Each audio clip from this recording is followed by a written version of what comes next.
is a big hole. And I think it's about time we work a little in our home.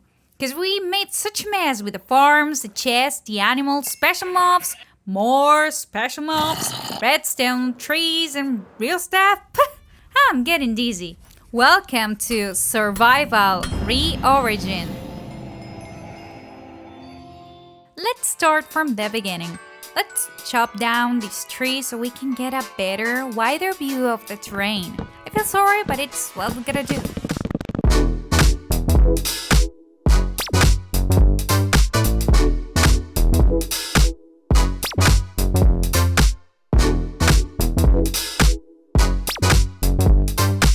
It's so much better to have the zone cleared. This chunk of cobblestone is getting on my nerves. Bye-bye, furnaces. Same with the cacti and bamboo farms. Now we are talking. For the time being, the melon farm is staying. It doesn't bug me and it's quite useful. Now to the fun part. My suffering begins. I have to move all of this concrete somewhere else, and though I don't know where I'm gonna locate them, I know I want them together. Ta-da! I figured I would place them here in this mountain since they don't bother here and are not that visible. With that kinda organized, I'd like to settle some goals for today's video. First of all, have a house. It's about time I have a place to live. A stable for tornado, needless to say. A place for the harvests, and another one for the sheep and other animals. And finally, I'd like to decorate and connect the whole place with roads. Let's start with the house. I'd like to combine this spruce wood with dark oak.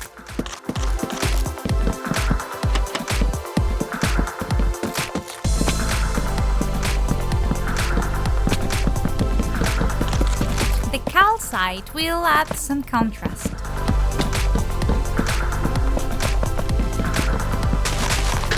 Well, this is definitely something we can work with. We clean the terrain and we delimited the structure of the house. To make it a little more complicated, I'm making an irregular shape, and let's see how we deal with that. We fill up all the floor, we continue with the walls, and we create the outline of the roof to finish it off with jungle stairs.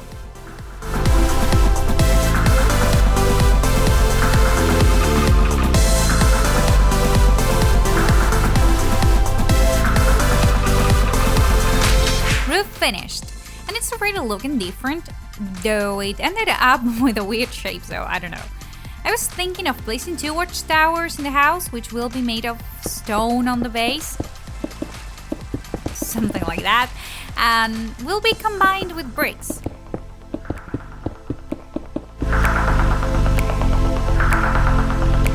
We add some detail. And it's a lot better. Yeah, I like it. Maybe some windows here and there. First tower done, from where we can observe our domains. And you know what's better than 1 watchtower? Exactly, 2 watchtowers. And sincerely, I like this one better than the other. Improving the house, we make a chimney, some windows on the sides, some details with trapdoors on the ceiling, and it's looking a lot better. But the problem is on the inside. Hello? Because yeah, I need to organize all of these chests. An hour later, the inside of the house is finished. If we go up the new tower, we have the enchantment zone. Building a new house? Check. Let's continue with the stable, and I think it should be close to the house.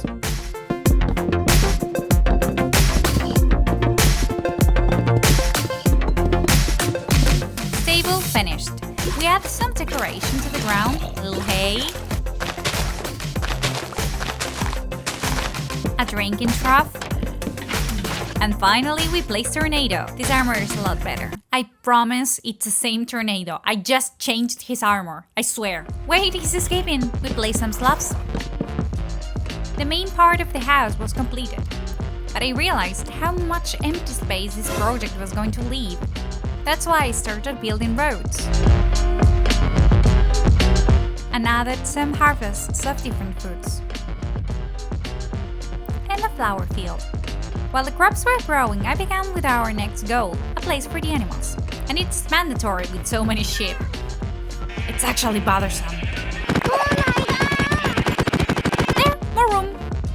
Now I'll improvise a shed to keep the tools of the farms on nearby harvests.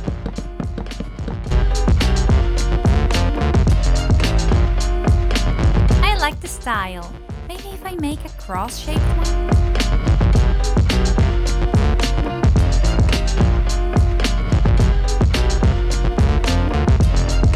We add fences and stairs to give it a final touch.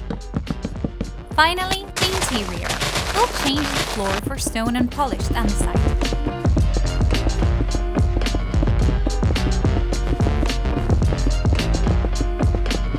We'll build a second floor made of mangrove logs.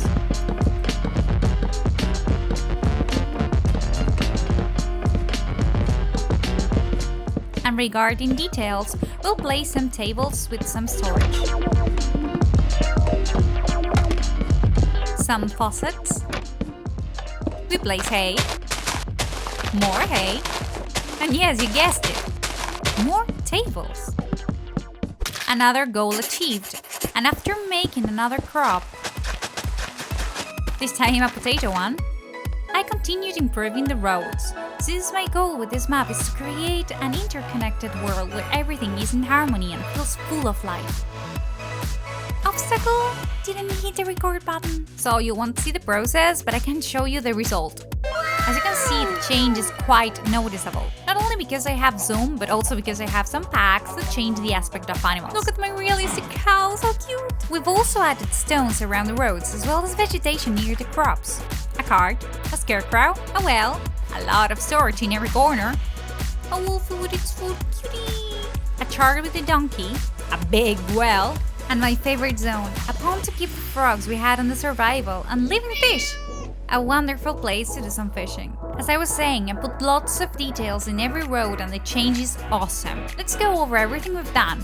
We started off this episode with this sad base, but now with the two houses, the crops and roads and all the details, it looks 1,000 times better. But hey, we're not done yet! It's your turn now. I want you to leave your ideas in the comments on what we can add. That of course matches the style.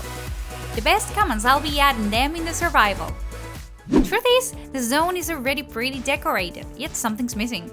If you look closely, there are no trees, so let's do it!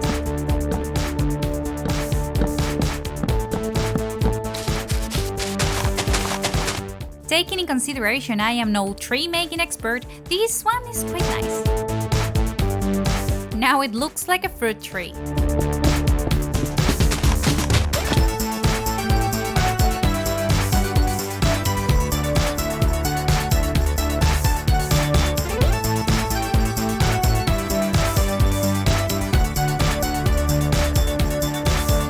This is the result of placing trees everywhere, and honestly, it does change a lot. Around this zone of the mountain, I made these trees with andesite and some fruit trees with some other thinner kind of trees around the crops. I'm not putting trees in every empty space because there are still things that I'd like to modify. So that's it, my friends. I hope you loved this episode. Our base has changed entirely and I couldn't be happier with it. What else can I say? What's a potato doing here? See you next time. Bye!